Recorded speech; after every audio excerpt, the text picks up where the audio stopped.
next series of videos I am recording at home. So we got the old background here from like a couple months ago. I kind of like this setup right now. Either way though, I recently watched The Marvels. Right off the bat, this is a spoiler-free review. If you haven't seen The Marvels or are waiting to see it since this is being recorded and hopefully uploaded the opening weekend, this is fine to watch. I guess I gotta address something because, you know, I guess this is the state of talking about Brie Larson and uploading it onto YouTube, which, in my opinion, I think Brie Larson doesn't, like she gets hated on too much. I think she's a pretty good actress, but even though, I will say for the first Captain Marvel movie, it's not my favorite one, but I don't think it's bad by any means. I think it's just okay. Just saying that right now, again, the state of talking about Brie Larson on YouTube. It's draining. I don't want to do it. But I will say, I am not a celebrity drama channel. I am a movie channel. I talk about movies on here.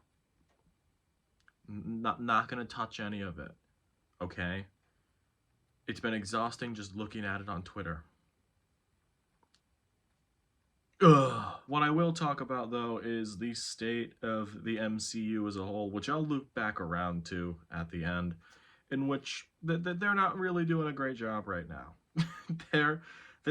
I guess you could say they are in shambles. Not like DCEU level bad, or like when that was really bad, but they're still not in the best spot right now.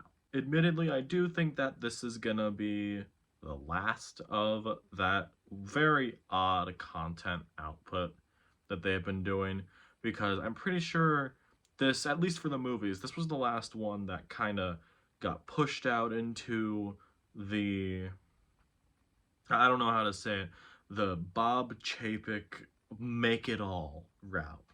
And I feel like, unless there's some things I'm missing, this is the last of that. So yes, even me, who has pretty much been an MCU fan for as long as I can remember, we're in kind of a rough state right now. I'm gonna loop back to the future once I talk about the movie, and that's pretty much done with. In this movie, we're now following Carol Danvers. Her powers are somehow getting entangled with the powers of Kamala Khan and Captain Monica Rambeau. And it all has to do with this Kree extremist, so to speak, sort of like has the same weapon as Ronan the Accuser, and she has to deal with it, and apparently this might end the universe, maybe. I know that was a very weird explanation of this, only because this is a spoiler review, and pretty much the entire story of the movie is not in any of the trailers.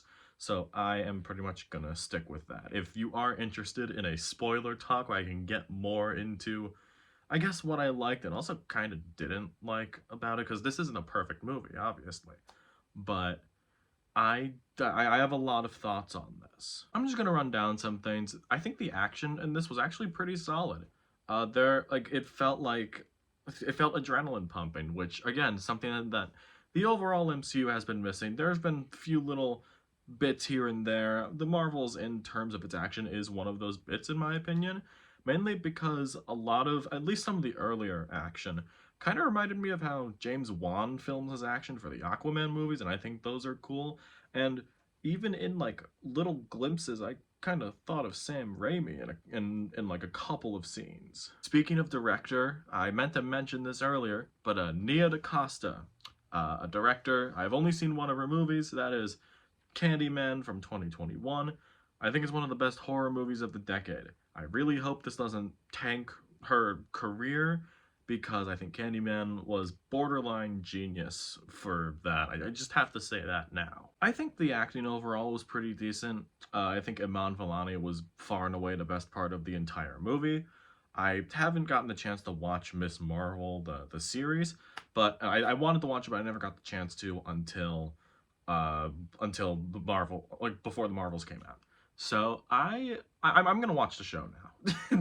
She is far and away the best part about it. I feel like it felt like she was one of the only actors in this movie that really wanted to be there on top of cooking, basically. She knew what she was doing, and she did a pretty damn good job. It also adds to the chemistry that her, Brie Larson, and Teyonah Parris have all together in this movie. That they're together for a huge chunk of the movie. They have good chemistry together, and unlike some other Marvel movies that have come out, and also shows that have come out recently, it feels like this was one of the only ones where it actually felt like they were in the same room, so I can appreciate that. Without getting into spoilers, I think the story was okay. I think it got butchered quite a bit in the editing room, mainly because I know there was a huge chunk taken out of this, like mainly here and there, but there's like mainly in the second act.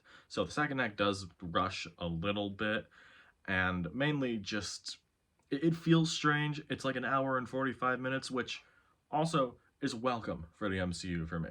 I appreciate the fact that this is less than 2 hours, unless this is like a studio mandate thing, which I don't think it is, to my knowledge.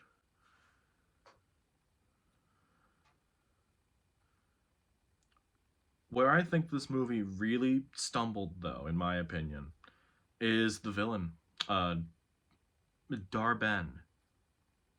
I usually don't have to think of stuff like that. This stuff typically sticks in my head.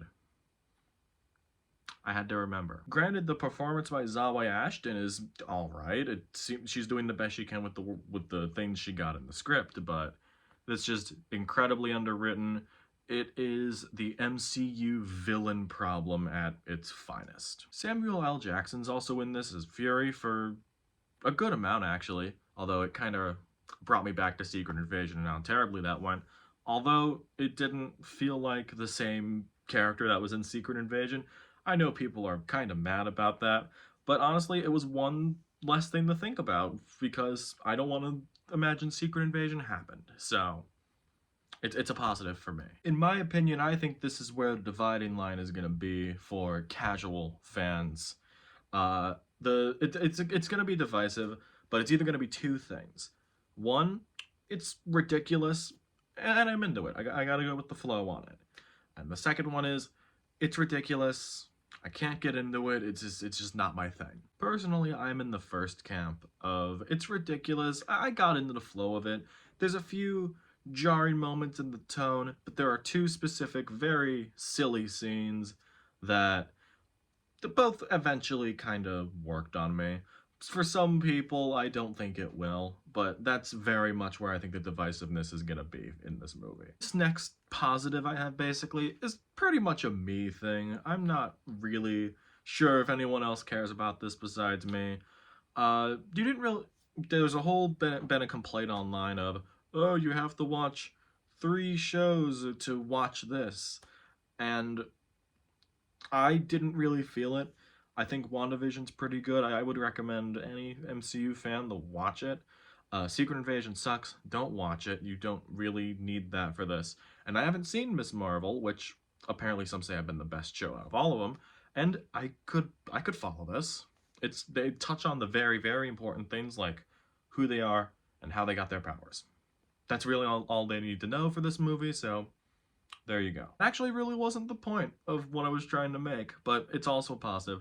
The main thing I wanted to say is that in the first 3 phases mainly, especially phase 3, it always felt like the movies, even if they were separate, they felt like they were building blocks to the overall connecting story, like how everything led up to Infinity War and Endgame. Without spoilers, this kind of made me feel that this still is a chunk in a larger story that they are finally getting ready to go with, and that honestly kind of made me happy. Because that's my thoughts on the Marvels. I honestly think this was pretty fun. It's better than the first one, and honestly, I get the whole thing of it's not going to be your thing if this isn't your type of humor. I know, like, this probably isn't going to get a good response across the board just because the internet's the internet, but whatever. I just watched it. I went into the theater for, like, about 2 hours to watch it, and I went in and went, it's cool. It's not embarrassing. Oh, I forgot to mention the effects. I just realized that. Uh, the sets were pretty cool. I know they're obviously CGI, but they're cool in concept. It's a little wonky here and there, but it didn't take me out of the movie like it did with Quantumania. So it has that over it. The Marvels, I'm gonna give it a like 3.5 stars. I'm pretty cool with that. I know this video was a little all over the place, but I wanted to end with like a little epilogue with the MCU as a whole. Last night at the time of this recording, a bunch of MCU delays happened, so it's the domino effect. Everything got kind of pushed back. And next year, 2024, that may now officially makes Deadpool 3 the only MCU movie coming out this year. I know we're not including shows. I think Echo is coming out in January, and I don't really know if that counts since it's still kind of there, but it's January. But as of right now, the only confirmed things for next year are Echo and Deadpool 3. And they're both within the first half of the year, but, well, actually, Deadpool 3 is now in July. That's great. As I said at the top of the video, I am pretty much an MCU shill. I will watch anything that I try to be because I am a fan, and I want these to be good. Knowing that they are most likely pushing a lot of things to try and spruce them back up a little bit. They're pushing a lot of things, obviously, when some things are out of their control, like the whole thing with Jonathan Majors. But obviously, just, it seems like they're trying to fix things, and I appreciate that. And if it takes taking off a couple of years, or in this case, maybe putting out one movie a year to make sure that what they want to put out is what they want to put out, sure, I'll wait. Why not? I've been needing a break anyway. This is, even as an MCU fan who literally kept the first 3 phases and how they connected on a Google Doc. Take a break, please.